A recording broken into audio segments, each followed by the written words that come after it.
نحمد الله العظيم ونصلي ونسلم على رسول الكريم أما بعد.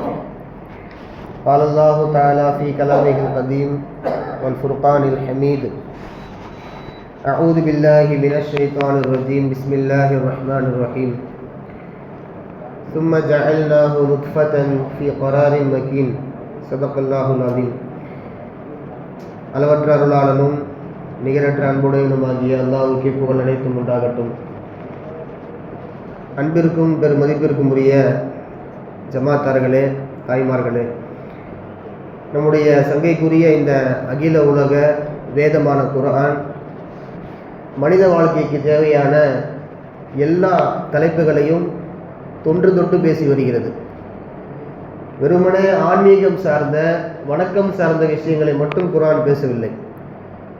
ஒரு மனிதனுக்கு தேவையான கொடுக்கல் வாங்கல், வியாபார ரீதியில் மனிதன் எப்படி இருக்க வேண்டும், ஒரு 4 பேரிடம் பழகுகின்ற பொழுது அவனுடைய பேச்சு எப்படி இருக்க வேண்டும், உறவுகளை எப்படி பேண வேண்டும், தொழுகையில், ஜக்காத் விஷயத்தில், ஹஜ்ஜு விஷயத்தில், மாற்று மத நண்பர்களோடு, அதே போன்ற அரசியல் எப்படி செய்ய வேண்டும், இப்படி எல்லாம் மனித வாழ்க்கைக்கு தேவையான A to Z சம்பந்தப்பட்ட எல்லா விஷயங்களையும் பேசக்கூடிய குர்ஆன் அறிவியல் கருத்துக்களையும் பேசுகிறது.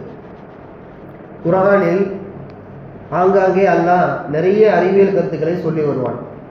குர்ஆன் உண்மை, குர்ஆனை போன்று உண்மை மார்க்கம், உண்மையான வேதம் உலகத்தில் கிடையாது என்று காட்டுவதற்கு அல்லாஹ் குர்ஆனில் நிறைய இடங்களில் ஆங்காங்கே பல அறிவியல் கருத்துக்களை பேசுவான். இன்று நாம் பார்க்க இருக்கின்ற மிக முக்கியமான ஒரு அறிவியல் கருத்து டார்வின் கொள்கை என்று நாம் கேள்விப்பட்டிருப்போம். குரங்கிலிருந்து மனிதன் வந்தான் அப்படின்ற விஷயம் நம்ம ஸ்கூல் பாடத்தெல்லாம் படிச்சிருப்போம். உண்மையிலே குரங்கிலிருந்து தான் மனுஷன் வந்தானா இல்லை மண்ணில் இருந்து வந்தானா? குர்ஆன் சொல்லுது மனிதன் மண்ணிலிருந்து படைக்கப்பட்டவன், அவன் குரங்கிலிருந்து வந்தவன் அல்ல. ஆனால் காலங்காலமாக தொன்று தொட்டு பன்னெடுங்காலமாக குழந்தைகள் புத்தகத்தில் நீங்கள் இன்னைக்கு வாங்கி பார்த்தா தெரியும், மனிதன் குரங்கிலிருந்து படைக்கப்பட்டவன், குரங்கு தான் பரிணாமம் அடைஞ்சு அவன் மனுஷனை இன்னைக்கு மாறி வந்திருக்கிறான் அப்படின்னு நம்ம இன்னைக்கு குழந்தைகள் புஸ்தகத்தில் எடுத்து பார்த்தா உங்களுக்கு அந்த தகவல் கிடைக்கும். இது டார்வின் கொள்கை அப்படின்னு சொல்லுவாங்க. டார்வின் என்ற நபர் இந்த ஆராய்ச்சியை செய்து அப்போ குரங்குல இருந்தால் மனுஷன் வந்திருக்கான்ற ஒரு தத்துவத்தை ஒரு அறிவில்லாத, கொஞ்சம் கூட அது எப்படி தான் ஆராய்ச்சி செஞ்சாலும் சரியில்லை அந்த மனுஷன், ஆனால் எழுதி வச்சிருக்காரு. இன்னைக்கும் அது புக்கில் இருக்குது. இதை நம்பக்கூடிய நம் சமூகமும் நிறைய பேர் இருக்கிறாங்க. அவர் தொழுகையாளியாக இருக்கலாம், அவர் அல்லாஹ்வை சரியாக புரிஞ்சிருக்கலாம், இருந்தாலும் கொஞ்சம் சந்தேகம். மனுஷன் உண்மையிலேருந்து இவர் சொல்கிற மாதிரி தானே குரங்குக்கான அந்த காலு கை அமைப்பு, அந்த குரங்கினுடைய அந்த முகம், இது எல்லாமே மனுஷனுக்கு ஒத்து போகுதா இல்லையா? அப்போ கிட்டத்தட்ட குரங்கிலிருந்து தான் மனுஷன் படைக்கப்பட்டிருக்க வாய்ப்பு இருக்கும் போல அப்படின்னு நம்பக்கூடிய பல பேர் நம்ம சமூகத்தில் இருக்கிறாங்க. அப்போ இந்த டார்வின் கொள்கையை அல் குர்ஆன் சுக்குநூறாக ஆக்குகிறது. சூரத்துல் முஃமினூன் இன்று ஓதப்பட்ட சூரா 18வது ஜுஸில் சூரத்துல் முஃமினூன் ஆரம்பிக்கிறது. அது ஆரம்பித்த முதல் பக்கத்திலேயே அல்லாஹ் சொல்கிறான், மனிதனை நாம் களிமண்ணினுடைய ஆற்றலிலிருந்து படைத்தோம். ஒரு களிமண்ணுக்கு என்ன சக்திகள் இருக்கும்? ஒரு மண்ணை நீங்கள் ஆராய்ச்சி செஞ்சு பார்த்தீங்க அப்படின்னா அந்த மண்ணில் 18 விதமான கனிமங்கள் இருக்கும். துத்தநாகம், மாங்கனீசு அப்படின்னு சொல்லப்படக்கூடிய நிறைய கனிமங்கள் சொல்லுவாங்க. மண்ணுக்குன்னு ஒரு சத்து இருக்குது. அந்த மண்ணினுடைய சத்தையும் மனிதனுடைய உடற்கூறுகளையும் வச்சு மனுஷன் ஆராய்ச்சி செஞ்சு பார்க்குறான். ரெண்டும் ஒரே மாதிரி இருக்கு. அப்போ அறிவியல் ஆராய்ச்சியாளர்கள் முடிவுக்கு வர்றாங்க, மண்ணினுடைய சத்துக்கள் மனிதனுடைய உடம்பில் உள்ள சத்துக்கள் ஒரே மாதிரி இருக்கு. அப்படின்னா டார்வின் எழுதி வச்ச இந்த கொள்கை பொய் அப்படின்றத சயின்டிஸ்ட் உலகம் முடிவு செய்கிறது. அல் குர்ஆனை புரட்டி பார்க்கிறது, ஆராய்ச்சி செய்கிறது. இது எப்படி உண்மை என்று இஸ்லாத்தை அவர்கள் நோட்டமிடுகின்றார்கள், இஸ்லாத்திற்குள் வருகின்றார்கள். குர்ஆன் அன்பு ரீதியாக, அதிகார ரீதியாக, மனிதனுடைய அறிவினுடைய அந்த எல்லா அறிவை தாண்டியும் குர்ஆன் பேசக்கூடிய இந்த தத்துவத்தை நீங்கள் பாருங்கள். ஒரு 1400 வருடங்களுக்கு முன்பாக ரசூல் ஸல்லல்லாஹு அலைஹி வஸல்லம் அவர்கள் இந்த கருத்தை பேசிவிட்டு சென்றார்கள். அப்போ நாம் புத்தகத்தில் பார்க்கறது குரங்கில் இருந்தால் மனிதன் படைக்கப்பட்டானா அப்படின்றது நாம் நம்பிட்டோம் அப்படின்னா இறைவனுடைய ஆற்றலை மறுத்துவிட்டோம் என்று அர்த்தம். இறைவனுடைய ஆற்றலை மறுத்துட்டோம் அப்படின்னா, வல்லமையை மறுத்துட்டோம்னா நம்ம அல்லாவை ஏற்றுக்கலன்னு அர்த்தம். நம்ம கிட்டத்தட்ட காஃபிர் ஆயிரும். அப்போ மனிதன் குரங்கிலிருந்து படைக்கப்பட்டவன் அல்ல, அவன் இந்திரிய துளியிலிருந்து படைக்கப்பட்டவன். ஒரு ஆணினுடைய இந்திரிய துளியிலிருந்து படைக்கப்பட்டவன். அது வெறுமனே அங்கிருந்து படைக்க முடியாததுனால அல்லாவுடைய ப்ராசஸ் என்ன தெரியுமா? அல்லாவுடைய ஏற்பாடு, அந்த துளியை நாம் பெண்ணின் கர்ப்பப்பையில் வைக்கின்றோம். குர்ஆன் பேசக்கூடிய வசனம் இது. சும்ம ஜஅல்நாஹு நுத்ஃபதன் ஃபீ கராரின் மக்கீன். அவனுடைய நுத்ஃபாவை, மனிதனுடைய இந்திரியத்தை கொண்டு போய் நாம் பெண்களின் கர்ப்பப்பையினுள் செலுத்துகிறோம், உறுதியான அந்த இடத்தில் நாம் வைக்கின்றோம். இது அல்லாஹ் சொல்லக்கூடிய வசனம். பாருங்க, 1400 வருஷத்துக்கு முன்னாடி ரசூல் ஸல்லல்லாஹு அலைஹி வஸல்லம் பேசி சென்ற அறிவியல் கருத்துக்கள் இவைகள். இது சொல்லிட்டு அல்லாஹ் அடுத்தடுத்து பேசுறான்.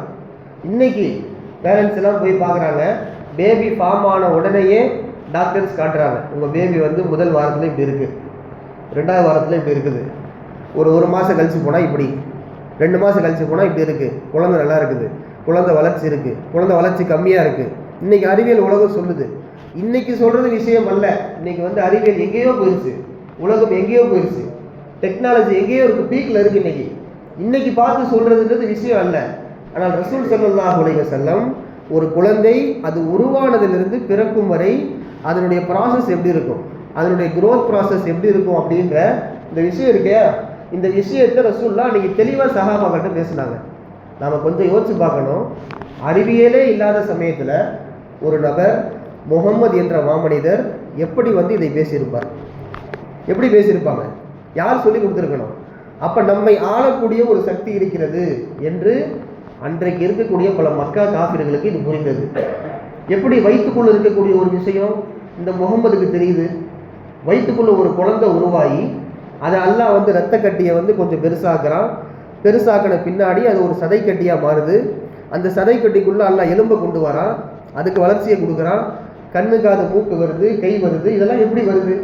அது வயிற்றுக்குள்ளே நடக்கிற ப்ராசஸ் எப்படி முகம்மதுக்கு தெரியுது அப்படின்னு மக்கா காஃபிர்கள் எல்லாம் வாயம் பொழுது பார்த்த அந்த சமயம். அப்போ தான் முடிவெடுத்தான், இவர் சாதாரண மனிதர் அல்ல, இவர் அல்லாஹ்வால் அனுப்பப்பட்ட ஒரு நபி அப்படின்னு பல பேருக்கு அது அவங்களோட மைண்டை வந்து யோசிக்க வச்சுது.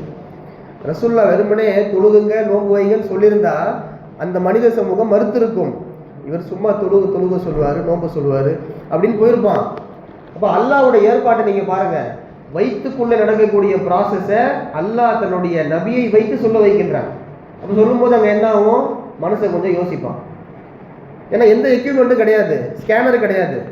இன்றைக்கி நம்ம கையை போய் வைக்கிறோம் அப்படின்னா அந்த கைக்குள்ளே என்ன ஆயிருக்குன்றது தெரியும். அடிபட்டிருக்குதா, எலும்பு உடஞ்சிருக்கா, நரம்பு பிறண்டிருக்கா, இன்னைக்கு எல்லாம் மனுஷன் சொல்கிறான். உடம்புக்குள்ளே நடக்கிற விஷயம் ரசூல் ஸல்லல்லாஹு அலைஹி வஸல்லம் அவங்களுக்கு எப்படி தெரியும்? அப்போ சொல்லி கொடுத்தது யார்? இதை மனிதன் ஆராய்ச்சி செய்கின்ற பொழுது அங்கு நம்மை ஆளக்கூடிய ஒரு சக்தி இருக்கிறது என்று மக்கா காஃபிர்களுக்கு அந்த ஆராய்ச்சியை மேற்கொண்டு அவன் இஸ்லாத்திற்குள் வருகிறான். இன்னைக்கு சயின்டிஸ்ட்டு பெரும்பாலும் பார்த்தீங்கன்னா அவன் வந்து ஜீசஸை ஏற்றுக்க மாட்டான், இந்துவாகவும் இருக்க மாட்டான், அல்லாவையும் ஏற்றுக்க மாட்டான், நாத்திகனாக தான் இருப்பான். நாத்திகனா என்ன அர்த்தம்? ஏத்திஸ்ட் சொல்லுவாங்க. அதாவது கடவுளே இல்லை அப்படின்னு சொல்லக்கூடிய கொள்கை தான் அவன் கொள்கை. அது இயற்கை அதுவாக உருவாச்சு, மனுஷன் அவனாக உருவாகிறான், அதுவாக எல்லாம் இருக்குது. கடல் வந்து அதுவாக அலையடிக்குது, ஒரு தாவரம் விதையை போட்டால் அதுவாக முளைக்குது, யாரும் முளைப்பிக்கலாம் செய்யலை. இப்படின்றதான் நாத்திகவாதியினுடைய கொள்கை. மேகம் நகருது, மலை மேகங்கள் உருவாகுது, கருமேகங்கள் ஒன்று சேர்ந்தால் மழை வருது, இதுவெல்லாம் பார்த்தீங்கன்னா இயற்கை அதுவாக செஞ்சுக்குது அப்படின்னு சொல்லக்கூடியவன் தான் நாத்திகன்.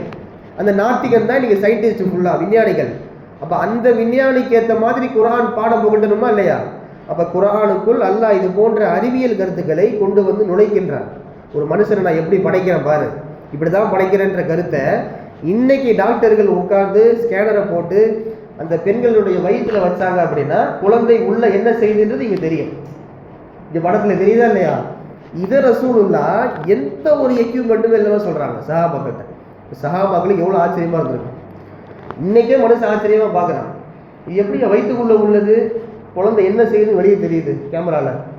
இன்னைக்கு மனுஷன் ஆச்சரியமாக பார்க்குறான் இந்த அறிவியல் உலகத்தில் உட்கார்ந்துக்கிட்டு. ஆனால் ரசூல் ஸல்லல்லாஹு அலைஹி வஸல்லம் சஹாபாக்கிட்ட அன்னைக்கு இந்த விஷயத்தை வந்து சொல்லும் போது அந்த சமூகத்து மக்களுக்கு ரசூல்லா மேலே எவ்வளோ கான்ஃபிடென்ட் வந்திருக்கும், ஈமான் மேலே எவ்வளோ உறுதி வந்திருக்கும். கொஞ்சம் யோசிச்சு பார்க்கணும். நாம் தினசரி குர்ஆன் ஓதுறோம், அதை நம்ம படிக்கிறோன்றதை தாண்டி கொஞ்சம் அதனுடைய தமிழாக்கங்களை நீங்கள் வாசித்து பாருங்கள். குர்ஆனை பற்றின விளக்கங்களை உலமாக்கள்கிட்ட கேட்டு தெரிஞ்சுக்கோங்க.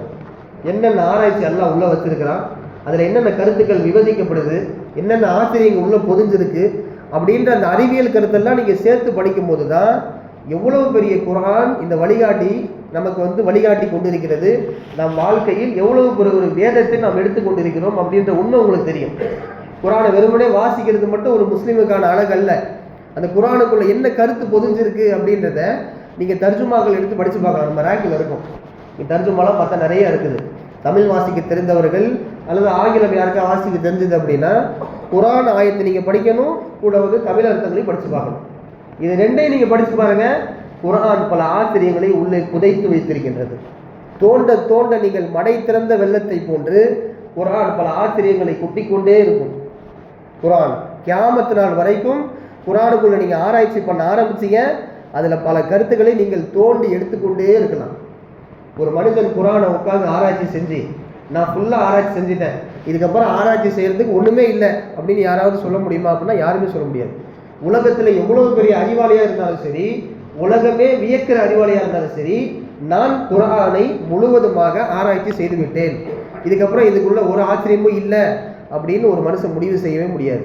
தோண்ட தோண்ட அருவியை போல, சுனாமியை போல குர்ஆனுக்குள் இருந்து கருத்துக்கள் வந்து கொண்டே இருக்கும் அப்படின்றது இன்னைக்கு அல்லாவை ஏற்றுக்காதவனே சொல்றாங்க. முஸ்லீம் நம்ம சொல்றதல்ல, அல்லாவை ஏற்றுக்காத, அல்லாவை மறுக்கக்கூடிய ஒரு காஃபிர் பேசுறான் அப்படின்றது ஆச்சரியமே. இதற்குரிய மக்களே, இப்படிப்பட்ட குர்ஆன் வசனங்களை அறிந்து புரிந்து அதை தெளிவாக ஓதி அல்லாஹ்வின் வல்லமையை நினைத்து நாம் இஸ்லாத்தில் உறுதியாக இருந்து இஸ்லாத்தை, இப்படிப்பட்ட கண்ணியமான மார்க்கத்தை, நம்முடைய வேத நூலை பிற மக்களுக்கும் எத்தி வைக்கக்கூடிய பாக்கியத்தை வல்ல இறைவன் உங்களுக்கும் எனக்கும் அருள் பாலிப்பானாக. வாஹிரு தஅவானா அல்ஹம்துலில்லாஹி ரப்பில் ஆலமீன். அஸ்ஸலாமு அலைக்கும் வரஹ்மத்துல்லாஹி வபரகாத்துஹு.